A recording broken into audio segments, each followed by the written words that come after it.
तो देखो भैया, आज हम स्टार्ट करने वाले हैं अपनी नई वीडियो बौद्ध धर्म के बारे में। तो देखो, बौद्ध धर्म जब हम पढ़ने वाले हैं तो सबसे पहले हम ये समझेंगे कि बौद्ध धर्म किससे संबंधित था।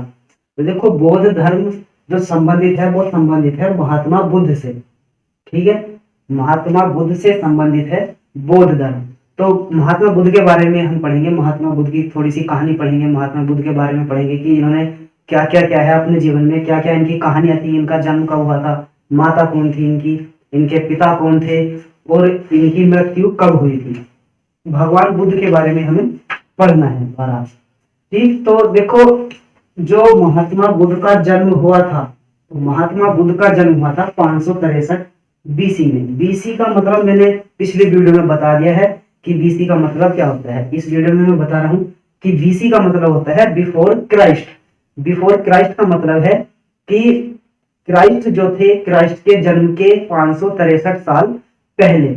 ठीक, तो इनका जो जन्म हुआ था 563 बीसी में हुआ था। और हुआ कहां पर था, कौन से स्थान पर इनका जन्म हुआ था? इनका जन्म हुआ था नेपाल के तराई क्षेत्र में कपिलवस्तु और जो देवदह के बीच एक रुम्मनदेही नामक ग्राम है, यानी कि रुम्मनदेही नामक गांव में, जो कहां पर स्थित है, नेपाल के तराई क्षेत्र में है। और नेपाल के तराई क्षेत्र में क्या है, कपिलवस्तु और देवदह के बीच में रुम्मनदेही नामक एक गांव है। और उसी गांव में एक बस्ती का नाम है पीपरवाह बस्ती। सही है दोस्तों, तो पीपरवाह बस्ती में महात्मा बुद्ध का जन्म हुआ था। ये रुम्मनदेही है कहां पर? ये रुम्मनदेही है नौतनवा स्टेशन से। अगर आप रेलवे स्टेशन से जाओगे तो नौतनवा रेलवे स्टेशन पड़ता है नेपाल में, वहां से लगभग 8 मील दूर है। क्या है 8 मील दूर? रुम्मनदेही नामक गांव कहां से दूर है? नौतनवा रेलवे स्टेशन से लगभग 8 मील दूर है। ठीक, अब देखो इनके पिता के बारे में पढ़ते हैं कि इनके पिता कौन थे। तो इनके जो पिता का नाम था वो था शुद्धोधन। इनके पिता का नाम क्या था? शुद्धोधन था, जो कि शाक्य कुल के प्रधान थे। ठीक है, शाक्य कुल, या फिर हम बोल सकते हैं कि शुद्धोधन को हम कह सकते हैं कि शुद्धोधन शाक्यों के शाक्य भी बोला जाता है। शाक्य क्या है? शाक्य ही इनकी जाति, शुद्धोधन की जाति, या फिर हम वंश भी बोल सकते हैं कि शाक्य क्या है, इनका वंश था। या गोत्र भी बोल सकते हैं कि गोत्र क्या था इनका, महात्मा बुद्ध का गोत्र क्या था, तो महात्मा बुद्ध का गोत्र था शाक्य। ठीक, तो ये जो शुद्धोधन थे ये शाक्य कुल के प्रधान थे, जो कि कपिलवस्तु के राजा थे। ठीक है, कपिलवस्तु के शासक या फिर कपिलवस्तु के राजा थे।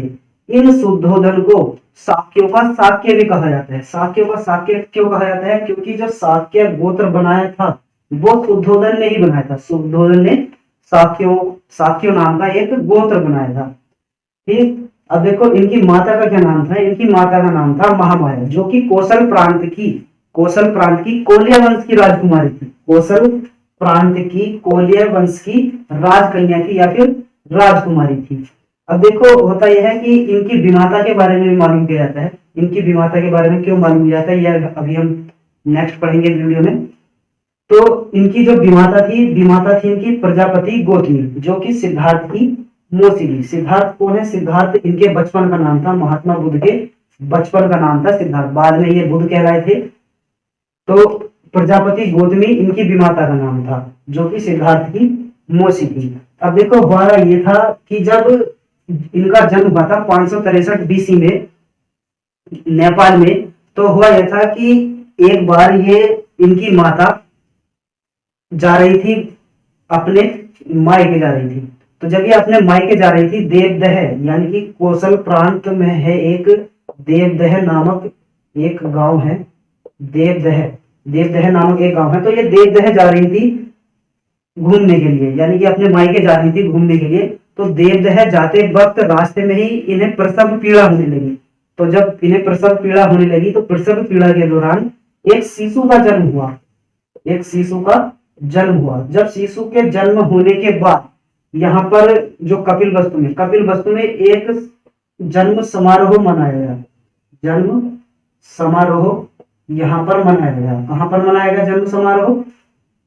कपिलवस्तु में। किसने मनाया था? शुद्धोधन ने, क्योंकि यहाँ का राजा कौन है? कपिलवस्तु का राजा है शुद्धोधन। और शुद्धोधन क्या मना रहा है? अपने पुत्र की प्राप्ति के लिए एक जन्म समारोह मना रहा है। तो यहाँ पर जन्म समारोह में एक यहाँ पर पहाड़ था, जो पहाड़ है यहाँ पर हिमालय पर्वत है, यहाँ पर पहाड़ के निवास से एक साधु ने यहाँ पर घोषणा की थी, यानी कि पहाड़ से एक घोषणा की थी कि बच्चा या तो एक महान राजा बनेगा या फिर एक पवित्र पथ प्रदर्शक बनेगा। कौन सी घोषणा की थी? कि बच्चा या तो एक महान राजा बनेगा या फिर एक महान पथ प्रदर्शक बनेगा। ये जो साधु था, साधु का नाम था दृष्टा आसिफ। क्या नाम था इसका? दृष्टा आसिफ, ये था इस साधु का नाम। तो इस साधु ने पहाड़ से ये घोषणा की थी कि बच्चा या तो एक महान राजा बनेगा या फिर एक महान पवित्र पथ प्रदर्शक बनेगा। अब शुद्धोधन ने इनके जन्म के, महात्मा बुद्ध के 5वें दिन एक नामकरण समारोह भी किया था। तो अब शुद्धोधन के मन में यही बात गूंज रही है कि साधु जो दृष्टा साधु है, दृष्टा साधु ने कि मेरे लड़के को ऐसा कहा है कि या तो एक महान राजा बनेगा या फिर एक महान पथ प्रदर्शक बनेगा। तो 5वें दिन इन्होंने नामकरण के समय, जब इनका नामकरण समारोह चल रहा था, तो इन्होंने 8 ब्राह्मणों को सिद्धार्थ का भविष्य बताने के लिए 8 ब्राह्मणों को बुलाया था। 8 ब्राह्मणों को नामकरण समारोह पर बुलाया था। तो इन 8 के 8 ब्राह्मणों ने सभी ने एक जैसी दोहरी भविष्यवाणी की थी, यानी कि इन भविष्यवाणी को इन्होंने 8 बार दोहराया था। तो 8 के 8 ने एक जैसी सभी ने भविष्यवाणी की थी, और भविष्यवाणी क्या थी? कि बच्चा या तो एक महान राजा बनेगा या फिर एक महान पथ प्रदर्शक बनेगा या फिर एक महान योगी बनेगा। तो इस तरह की इन्होंने यहाँ पर भविष्यवाणी की थी इसके जन्म के 5वें दिन। अब देखो, बात करते हैं हम सिद्धार्थ की माता के बारे में। तो लगभग इनके जन्म के 563 बीसी में जब इनका जन्म हुआ था, तो इनके जन्म के लगभग 7वें दिन इनकी माता का देहांत हो गया। जन्म के 7वें दिन इनकी माता का देहांत हो गया। बाद में इनका जो पालन पोषण किया था, इनकी जो विमाता थी प्रजापति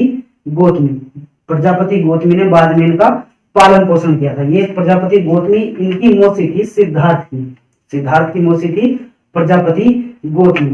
ठीक है, तो अब इनकी दूसरी पत्नी भी थी, ये शुद्धोधन की दूसरी पत्नी भी थी प्रजापति गौतमी। ठीक है, अब देखो, सिद्धार्थ का जो मन था वो बचपन से ही करुणा और दया का स्रोत था। सिद्धार्थ का मन बचपन से ही करुणा और दया का स्रोत था। इसका परिचय उनके जो आरंभिक जीवन की अनेक घटनाओं से पता चलता है। उनके जीवन की अनेक घटनाओं से इस चीज का पता चलता है कि इनका जो मन था बचपन से ही करुणा और दया का स्रोत रहा है। ठीक है, अब देखो क्या क्या घटनाएं थी इनकी घटनाएं। देखो, एक घटना के बारे में बताता हूँ। जब ये घुड़दौड़ के समय घोड़े को दौड़ते दौड़ते देखते थे, तो जब ये घुड़दौड़ करते थे तो घुड़दौड़ करते समय घोड़ों के मुंह से झाग आ जाते थे। तो ये घोड़ों को ऐसा समझते थे कि ये घोड़े थक गए हैं, और थकने के बाद ये उन घोड़ों को रोक देते थे। अब देखो, जब घोड़ा दौड़ता है तो मुंह से झाग तो निकलते ही हैं, लेकिन घोड़ा एक ऐसा जानवर है जो कभी थकता नहीं है। थकता तो है, लेकिन उसका जो सांस होता है, सांस बहुत कम फूलता है। ठीक, तो घोड़े के मुंह से जब ये झाग निकल जाते थे, तो सिद्धार्थ इस बारे में सोचते थे कि ये घोड़े थक गए हैं, और घोड़ों को वहां पर रोक देते थे। तो इस कारण ये जीती हुई बाजी भी हार जाते थे। ठीक है, तो जीतते जीतते भी ये मतलब कि यहाँ पर हार जाते थे। अब खेल में भी सिद्धार्थ को खुद हार जाना ही पसंद था। खेल में, यानी कि ये खेल में भी हार जाते थे। किस तरह से हारते थे? ये समझते थे कि किसी को हराना और किसी का दुखी होना एक, यानी कि भगवान के खिलाफ है, भगवान के उसूलों के खिलाफ है, कि किसी को हराना या फिर किसी का दुखी होना भगवान के उसूलों के खिलाफ है। अब देखो, ऐसा नहीं है कि ये खेल कूद में पीछे रह गए होंगे इसी सोच के कारण। तो खेल कूद में ये कभी भी पीछे नहीं रहे किसी से, क्योंकि जब बचपना था तो दिमाग विकसित कम हुआ था इनका। जब इनका दिमाग थोड़ा सा विकसित होना स्टार्ट हुआ, तो इन्होंने अपना गुरु बनाया था, गुरु विश्वामित्र को। और उन्होंने विश्वामित्र से वेद और उपनिषद तो पढ़े ही थे, साथ साथ में राजकाज और युद्ध विद्या की भी इन्होंने शिक्षा ली थी इनसे। कौन कौन सी शिक्षा ली थी? राजकाज की शिक्षा ली थी, राजकाज की, युद्ध की शिक्षा भी ली थी, और जो घुड़दौड़ की शिक्षा ली थी, घुड़दौड़ और वगैरह वगैरह जो थी, रथ हाँकने वाला, इन चीज की इन्होंने शिक्षा ली थी। और इन खेलों में इनकी बराबरी यहाँ पर कोई भी नहीं कर सकता था। ठीक, अब देखो, बात करते हैं, आगे चलते हैं। अब तो 16 वर्ष की उम्र में सिद्धार्थ का विवाह हो गया था यशोधरा के साथ, और पिता द्वारा यहाँ पर देखो अब शुद्धोधन के मन में वही बात गूंज रही है कि कहीं मेरा लड़का एक महान योगी ना बन जाए या फिर ब्राह्मण ना बन जाए। ठीक, तो इनके लिए महल बनवा दिए गए थे, इनके लिए महल बनवा दिए गए थे। और महल ये इस तरह से बनाए गए थे जैसे तीन ऋतु होती है ना, जाड़ा गर्मी और बरसात, तो तीन ऋतुओं के हिसाब से इन्होंने यहाँ पर तीन तरह के महल बना दिए थे। यानी कि जाड़ों के हिसाब से अलग, और गर्मियों के हिसाब से अलग, और बरसात के हिसाब से अलग, और समस्त भोगों से युक्त महल में वे यशोधरा के साथ यहाँ पर रहने लगे थे। अब देखो जब ये महल यहाँ पर बनवा दिए गए थे राजा शुद्धोधन के द्वारा, तो यहाँ पर भोग विलास का संपूर्ण प्रबंध किया गया था। तीन ऋतुओं के लायक तीन सुंदर महल बनवा दिए गए थे। वहां पर नाच गाने और मनोरंजन के लिए सारी सामग्री जुटा दी गई थी, और दास दासी उनकी सेवा में रख दिए गए थे। पर ये सब चीजें सिद्धार्थ को संसार से बांधकर नहीं रख पाई थी। अब देखो बात करते हैं 20 वर्ष की अवस्था में क्या हुआ था। अब देखो 20 वर्ष की अवस्था में सिद्धार्थ शाक्य कुल के सदस्य बन गए थे।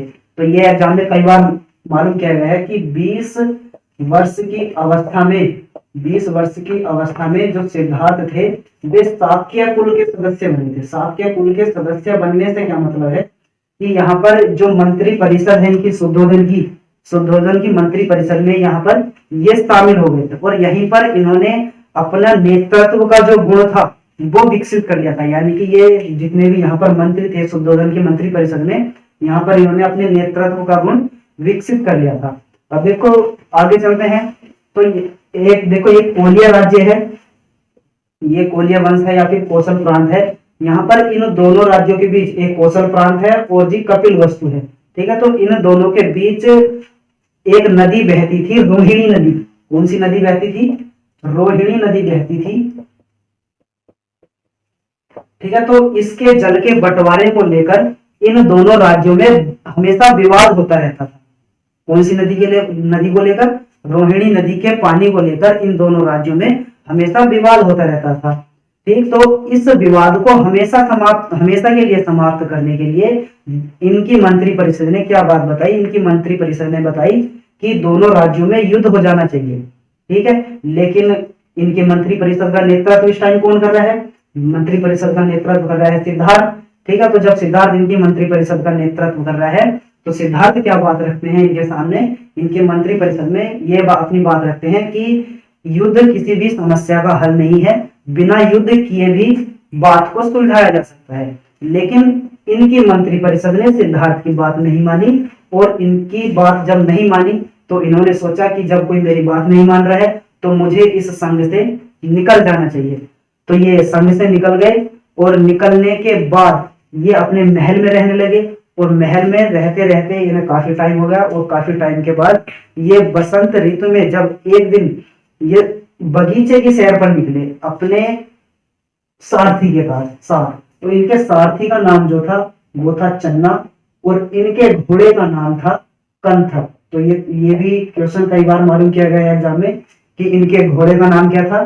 घोड़े का नाम था कंथक, और इनके सारथी का नाम था चन्ना। दोनों क्वेश्चन कई बार एग्जाम में मालूम किए हैं, तो ध्यान रखेंगे।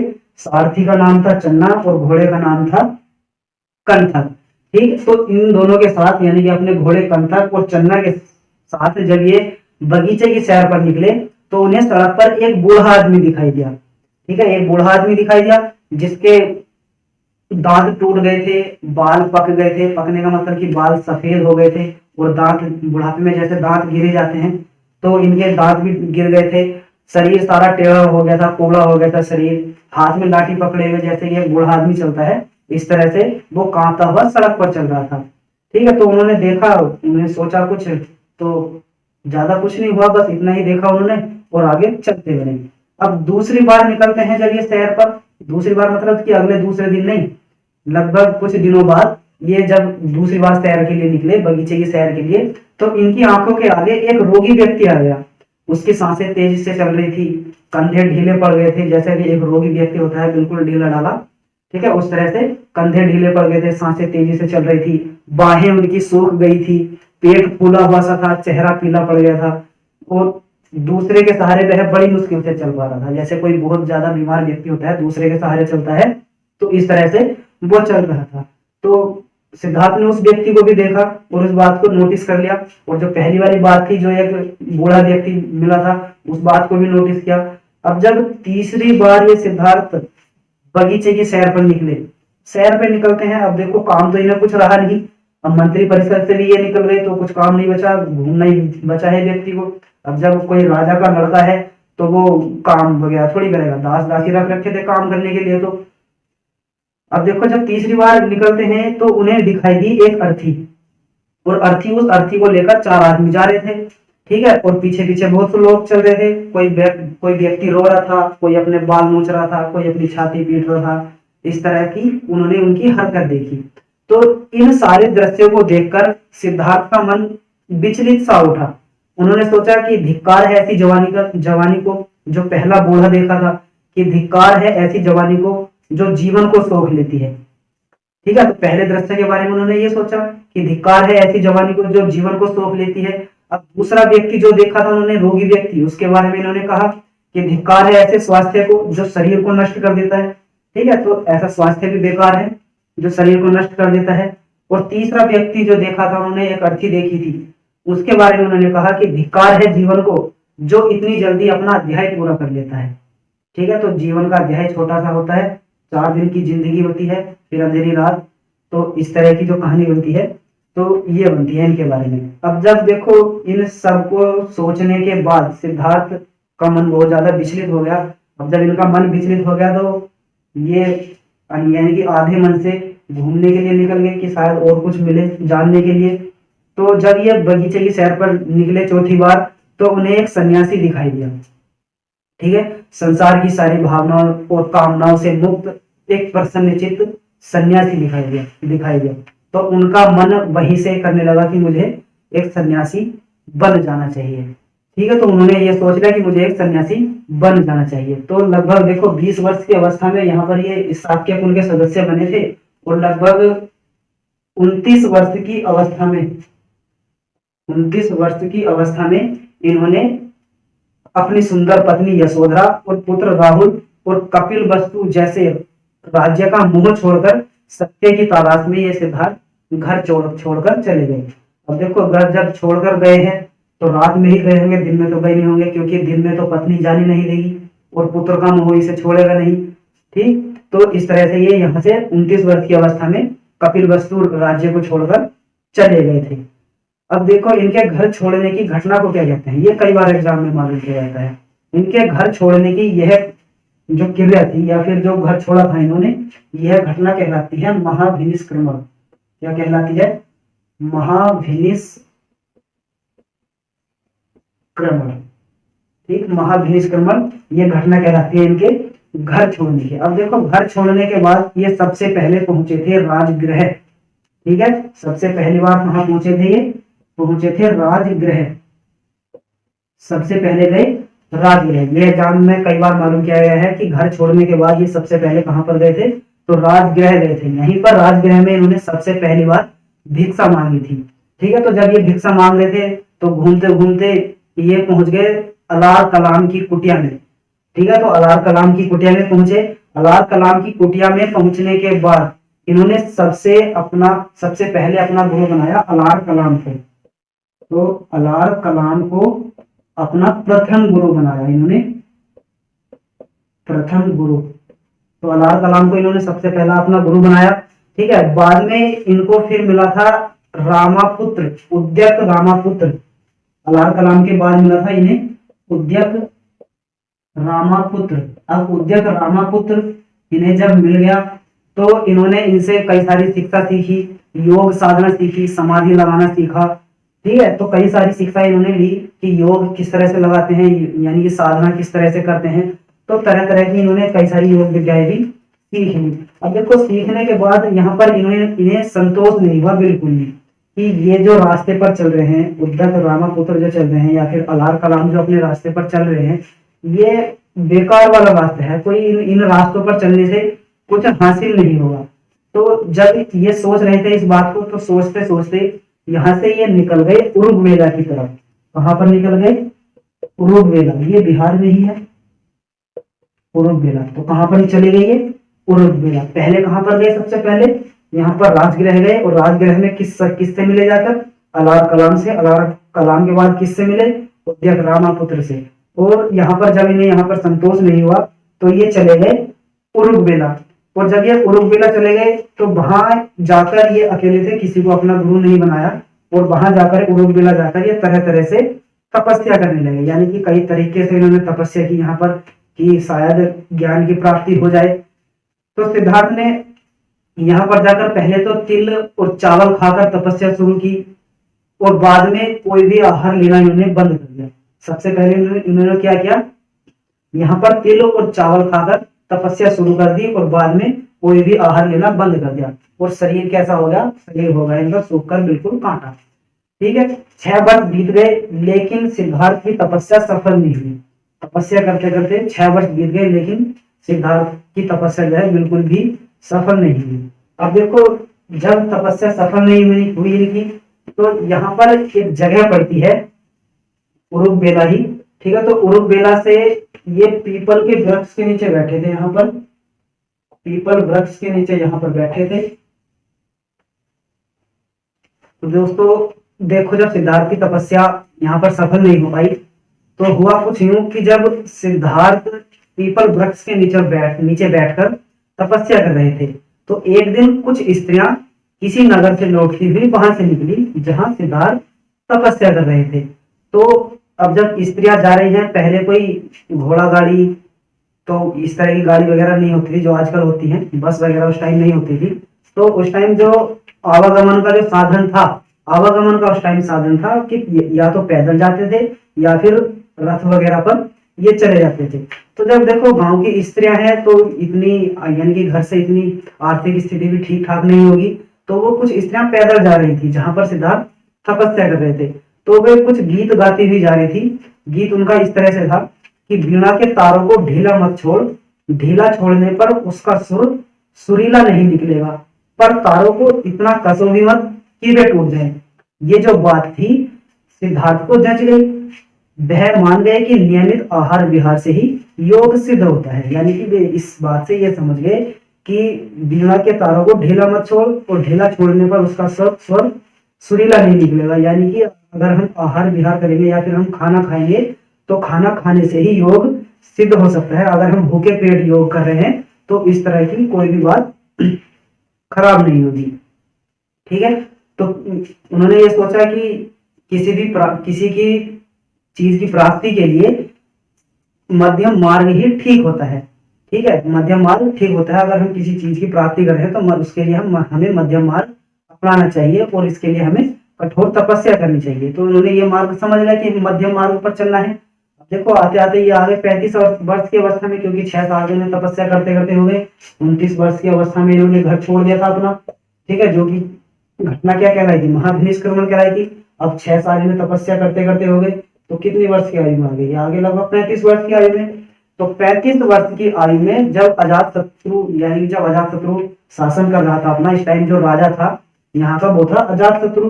ठीक है, तो अजातशत्रु के 8वें वर्ष बुधवार के दिन वैशाख पूर्णिमा को सिद्धार्थ, वैशाख पूर्णिमा को, देखो ये कई बार क्वेश्चन मालूम किया जाता है कि बुधवार के दिन और जी वैशाख पूर्णिमा को, वैशाख पूर्णिमा को ये पीपल के वृक्ष के नीचे बैठकर तपस्या कर रहे थे। और जो नदी बह रही थी यहाँ से पीपल के वृक्ष के नीचे, ठीक है, तो पीपल वृक्ष के नीचे एक नदी बह रही थी, निरंजना नदी।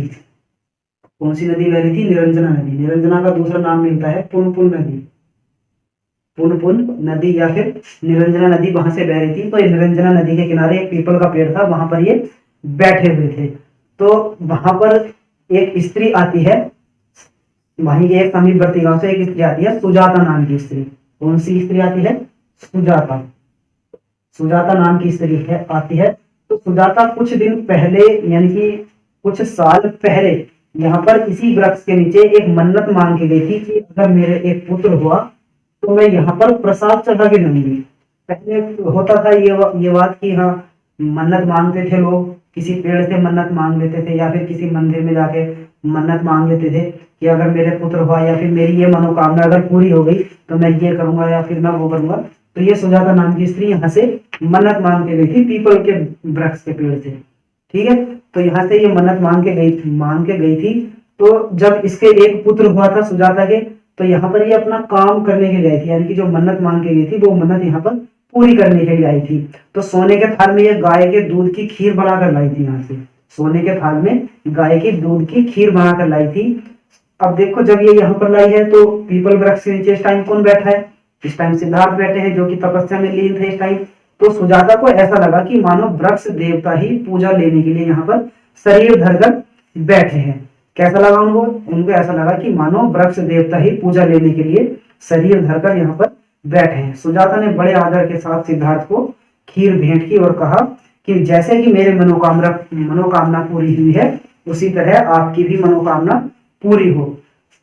ठीक है, तो सुजाता ने यहाँ पर ये मांगा था कि मेरे अगर एक पुत्र हुआ तो मैं यहाँ पर प्रसाद चढ़ा के जाऊंगी। तो सुजाता की ये मनोकामना यहाँ पर पूरी होगी, और मनोकामना पूरी करने के बाद यहाँ पर ये सोने के थाल में गाय के दूध की खीर बनाकर लाई थी। और सुजाता को यहाँ पर ऐसा लगा था कि मानो वृक्ष देवता ही पूजा लेने के लिए शरीर धरकर यहाँ पर बैठे हो। और सुजाता ने बड़े आदर के साथ सिद्धार्थ को खीर खिलाने के लिए कहा कि तुम मेरी खीर खा लो और आपकी मनोकामना पूरी हो जाएगी यहाँ पर।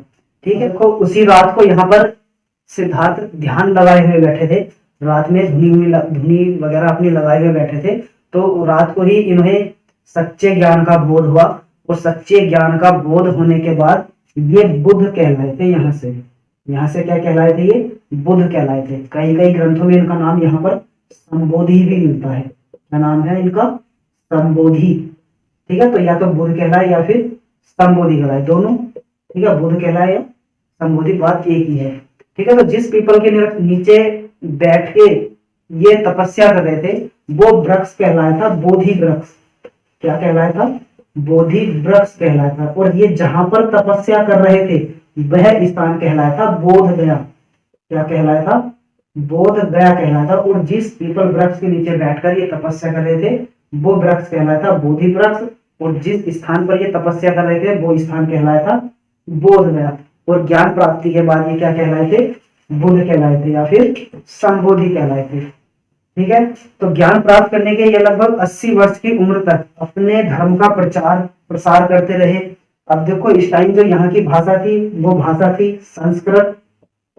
ठीक है, तो ये संस्कृत भाषा को छोड़कर पाली भाषा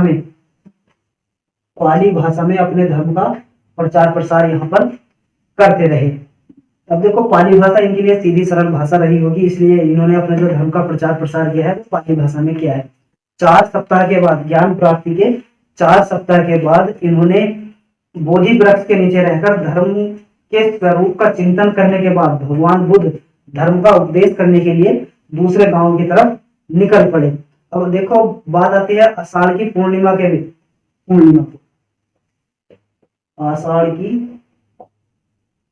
की बात आती है। ठीक है, तो आषाढ़ की पूर्णिमा के दिन यानी कि 4 सप्ताह के बाद, ज्ञान प्राप्ति के 4 सप्ताह के बाद ये निकल गए थे मृगदाव की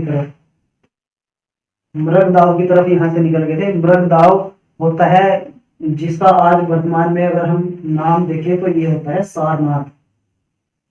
ठीक है, तो इन्होंने जो ये ज्ञान प्राप्ति के 4 सप्ताह बाद ये चले गए यहाँ पर मृगदाव में। मृगदाव क्या है? ये सारनाथ है जो आज हम बोलते हैं सारनाथ। तो ये यहाँ पर सारनाथ चले गए और यहीं पर सबसे पहले इन्होंने अपना उपदेश दिया था। तो सबसे पहले जो इन्होंने अपना उपदेश दिया था, प्रथम उपदेश बोलते हैं उसको, प्रथम उपदेश बोलते हैं। ठीक है, तो प्रथम उपदेश दिया था इन्होंने सारनाथ में, जिसे बोला जाता है धर्म चक्र प्रवर्तन। इनके पहले उपदेश को बोला जाता है धर्म चक्र प्रवर्तन बोला जाता है। ठीक है, धर्म चक्र इन्हें प्रवर्तन बोला जाता है पहले उपदेश को। अब महात्मा बुद्ध ने सबसे पहले जो अनुयायी बनाया था वो अपने 5 मित्रों को अनुयायी बनाया था। कितने मित्रों को? 5 मित्रों को अनुयायी बनाया था। और इन्हें अनुयायी बनाने के बाद 5 मित्रों को अनुयायी बनाने के बाद इन्हें धर्म प्रचार के लिए अलग अलग जगहों पर भेज दिया। सबसे पहले जो इन्होंने शिक्षा दी थी, 2 व्यापारियों को। किसे शिक्षा दी थी? दो व्यापारियों को इन्होंने शिक्षा दी थी सबसे पहले। कौन कौन से दो व्यापारी थे? पहला था मलिक और दूसरा था तपस्सु। दूसरा था तपस्सु। पहला मलिक और दूसरा तपस्सु। इन दोनों मलिक और तपस्सु नामक व्यापारियों को सबसे पहले इन्होंने शिक्षा दी थी। ठीक, तो इस अब देखो इन्होंने शिक्षा दी थी। अब बात आती है इनके ज्ञान देने की कि इन्होंने किस तरह से अपना ज्ञान दिया था। तो ये ज्ञान इस तरह से देते थे कि इनका एक प्रिय शिष्य था। इनका प्रिय शिष्य था आनंद। आनंद नाम का एक प्रिय शिष्य था। तो ये जब दूसरे व्यक्ति को ज्ञान देते थे तो आनंद को संबोधित करके ही ये ज्ञान देते थे। यानी कि जैसे कोई एक प्रिय व्यक्ति होता है, जैसे हम क्लास में पढ़ाते हैं तो एक प्रिय शिष्य होता है हमारा भी, तो उसी प्रिय शिष्य को संबोधित करते हुए हम पढ़ाते हैं। तो उसी तरह से ये ज्ञान जब देते थे तो आनंद को ही संबोधित करके दूसरों को ज्ञान देते थे। ठीक है, तो एक देखो अब इनके परिनिर्वाण की बात करते हैं हम। तो पाली सिद्धांत के अनुसार 80 वर्ष की अवस्था में, पाली सिद्धांत के अनुसार 80 वर्ष की अवस्था में इन्हें परिनिर्वाण की प्राप्ति हुई थी या फिर महापरिनिर्वाण की प्राप्ति हुई थी। अपने परिनिर्वाण के बारे में इन्होंने पहले ही बता दिया था कि मैं जल्द ही परिनिर्वाण के लिए निकलूंगा या फिर मैं जल्द ही परिनिर्वाण के लिए यहाँ से रवाना होऊंगा। बुद्ध ने अपना जो आखिरी भोजन किया था, यानी कि आखिरी बार जब खाना खाया था भगवान बुद्ध ने, वो एक कुंडा नामक लोहार से खाया था। किससे? कुंडा। कुंडा नामक एक लोहार था, इनसे खाना खाया था। तो कुंडा नामक लोहार से इन्होंने आखिरी बार खाना खाया था। और इसका खाना खाने के बाद, इस लोहार का खाना खाने के बाद ये यहाँ पर बहुत गंभीर रूप से बीमार पड़ गए थे। तो अब देखो जब ये गंभीर रूप से बीमार पड़ गए थे तो इस लोहार को कैसा लगा होगा? बहुत बुरा लगा इस लोहार को। ठीक है, तो जब ये यानी कि गिल्टी फील कर रहा था या फिर पश्चाताप कर रहा था इस बात का, तो इन्होंने अपने शिष्य आनंद को इस लोहार के पास भेजा और इससे कहा कि ये लोहार से ये कह देना कि उसकी कोई गलती नहीं है, इसका जो भोजन था वो अतुल्य था, यानी कि इसका जो खाना था बहुत अच्छा था, इसकी लोहार की कोई गलती नहीं है। तो आनंद गया इसके पास, इसने कुंडा लोहार को समझाया कि खाने में कोई दिक्कत नहीं थी। महापरिनिर्वाण पर निकलने के लिए बुद्ध भगवान पहले से ही कह रहे थे।